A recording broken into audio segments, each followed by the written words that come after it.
Leontes, the king of Sicily, who enacts pretty much all the terror in the first part of the play. I mean, he acts abominably, with no provocation whatsoever, except mere suspicions that he turns into edict and law. He's very much a King Lear, and that his the love that is afforded him is actually a source for him to enact negative actions on other people. The more someone professes to love him, the more he disbelieves them. And I wonder, now that I'm sitting here listening to you two talk, and when I was younger I had an idea about Leontes, or maybe I didn't. I was probably really turned on by all the women in the play, but that's a whole other story. But being someone who is in my context, the position of power, I fully understand how someone like that could get away with that kind of behavior. Not only get away from around the world, but just in his own conscience.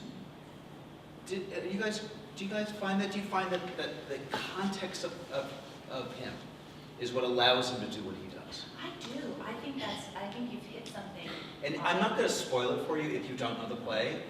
Okay, I just think that's unfair to the experience. But let's just say this man is jealous. He does what King Lear does, but worse. At the beginning of the play. That gives you the context. He does worse. And I do, and we actually talk about it in rehearsal a lot. The way... Outside voice. Oh, sorry, yes. I think about it, I knew it was, yes, thank you, yes. I think we talk about it in rehearsal a lot, this exact thing that John refers to, in that it is both inside him, this jealousy, this disease, but it is also about his position. So the more, in a certain way, the more eyes are on you. Like right now, and luckily, for some bizarre reason, there's certain things that stress me out, but actually being in front of a group like this doesn't stress me out that much. But there are a lot of eyes on me right now. And to a certain degree, I think the more eyes are on an individual, and the positions of privilege which allow people to get away with things that they aren't necessarily called to task on. If I am ever if I ever reach some kind of financial status or something where I have even more eyes on me, thank goodness I have my sister and my mother who will not care and will call me to task, like Paulina calls him to task, because I think that his position magnifies, so if there's an impulse in you, but his position puts a magnifying glass on that, and actually, or maybe it's not even a magnifying glass, maybe it makes it exponential to a certain degree, that he is, the paranoia of, he has this language, is whispering nothing. So if you have 10,000 people who you feel might be whispering about you, those are a lot more whispers that could possibly be about you. Now they may be about nothing, but because there's all this focus on you, because you're at the top of the pinnacle, with not a lot of people around you, I think it's a dangerous place. You assume, not me, one assumes that when anyone's talking and they stop talking when you come to the room, that they're talking. Which I think... Because you are so narcissistic that you can't imagine that the world would not be talking about it. And you are told all the time that the world is talking about you. Do you know what I mean? Like, there's a certain degree to which, even having a camera on, all of these things, to a certain degree, are with Hello. Hello, social media friends. How are you? To a certain degree, so it's about, I think it's both, it's about a personal narcissism, it's about, like, why do we even have the appetite to do these kinds of things? There's a certain narcissism that's inherently there. Once you're there, though, then it's kind of fed by the position. Oh, sure. So you're constantly being catered to in a certain degree, and all of us live in microcosms of this. And you see people, I always wonder, I have these, I go my little pop psychology, you know, these arcs of thinking about people, usually guys, usually white, usually rich, and always in power, and then they make the most ridiculous mistakes. And you think, well, were they just trying to get away with it, or are they trying on is there some way that we work in our lives, and we don't necessarily see this on the planet normal that most of us live in, but in that world, that they're so hubris, they're so off the ground that they have to almost clip their wing and crash and get back on the ground again. That there's something Greek about it. That there's something in some deep, like, voice is crying out to say, get down back on earth. And they have to do something, because why would these people do these things? We could list these people all through time. Why would they do something so blatant, if not to come back down to earth? That's my theory. I want you to see the play, come up with your own theory, but I think it's a really interesting question. And often in the play, it's a given. Just what it is. Happens in the first scene. Like 5 pages in, he's like, kill him.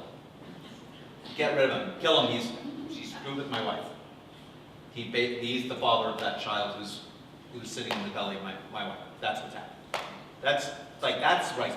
There's very little. That's not a spoiler, because that happens in the first page.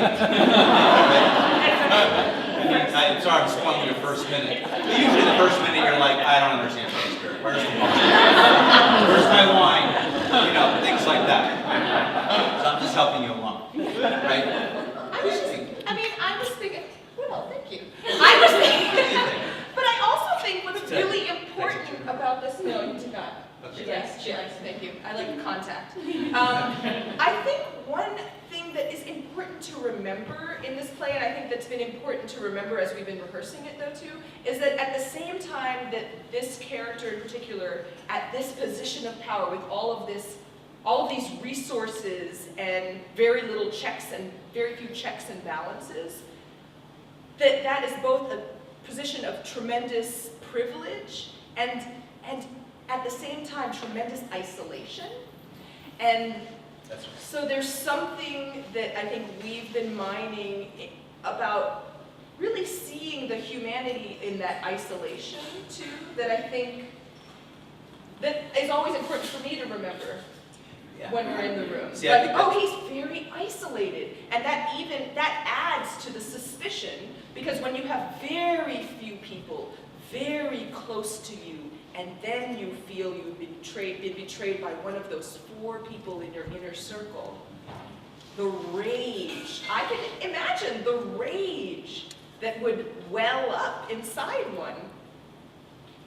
The sense of loss, the lunacy of it.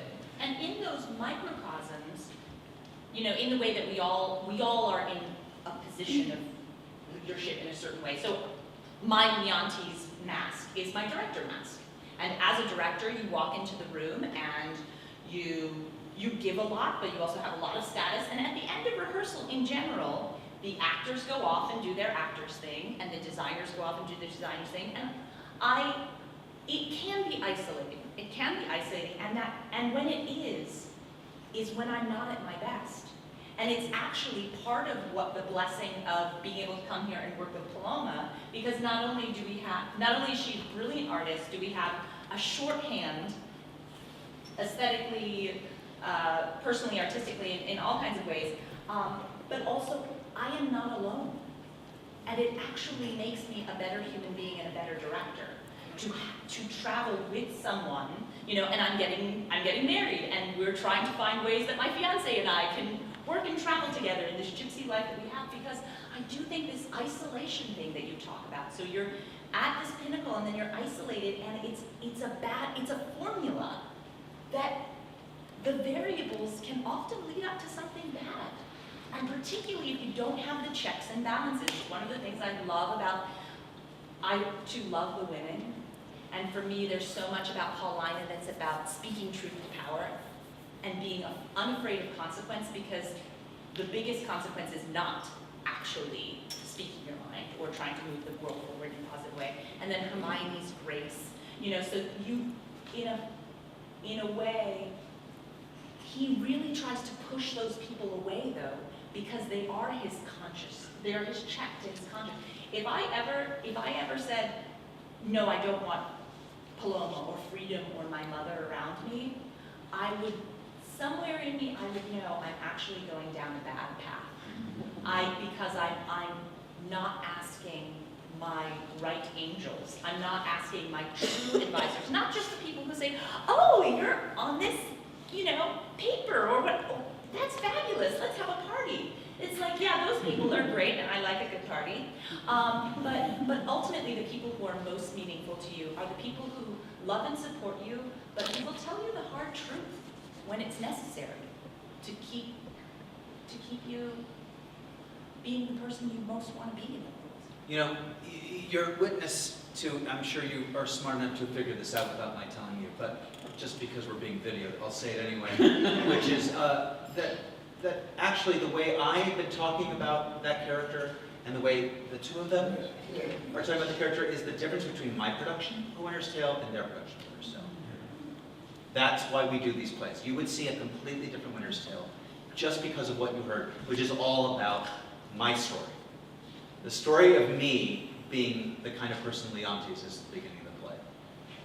They see it from a different perspective, and they add a dimensionality of compassion and understanding of what isolation means to enact upon an individual like that.